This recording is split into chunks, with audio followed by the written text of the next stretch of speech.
Po kami ng minatamis na saging. Minatamis na saging na wala pong gata.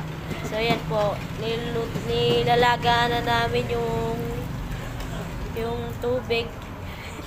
Gaway asukal po na black sugar. Hintay lang po konting lumapot, then ilalagay po namin yung saging.